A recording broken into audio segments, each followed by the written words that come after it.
Welcome to Leaning Into Your ECE Legacy from Seasonal Pathways. I'm Robin Stevenson, your host, the CEO and founder of Seasonal Pathways. Here's what I really want to share with you today. In every leader's journey, there is a quest for exceptional leadership. Well, at least I hope there is, and I believe there should always be.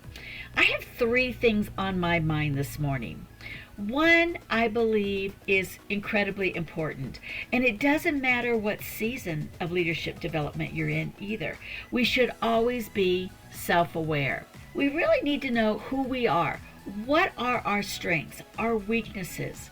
What are our personality quirks and our destructive tendencies? And yes, we have those. I was recently on a trip working with one of my colleagues, and she actually shared something with me that I didn't realize was one of my personality quirks that really had a little bit of a destructive tendency to it.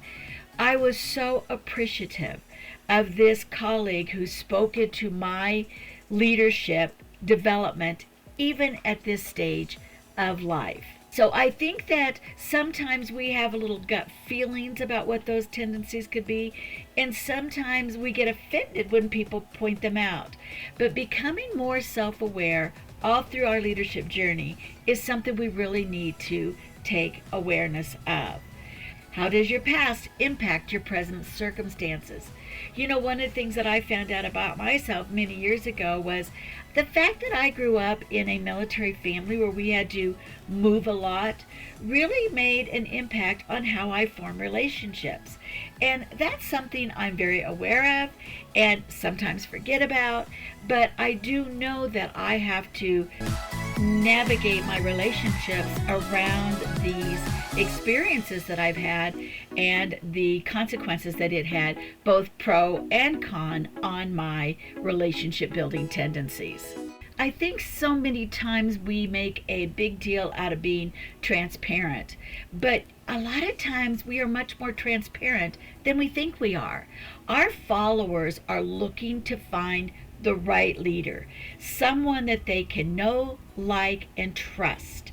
And when these three components, knowing who they really are, liking and feeling that connection, they do build a sense of trust. And that comes from number two, putting people and long-term results in front of any kind of short-term goal. Our team members want to know they matter, that they are of value.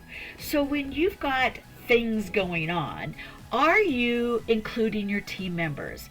They want to know that what they think about something is important and valued by you as you make your decisions when it involves them. Now that's always the key you have to watch for. Allowing people on your team to be a part of the process. They want to know that you value their experiences, their knowledge, and that you think what they have as input into a situation is of vital importance. And number three is don't shy away from conflict. Sometimes we stay out of situations or exclude people because we're afraid of the conflict. What we need to know and use as legacy leaders is to be able to find a lesson in any conflict and to make sure that we keep the conflict about the issue, not the people.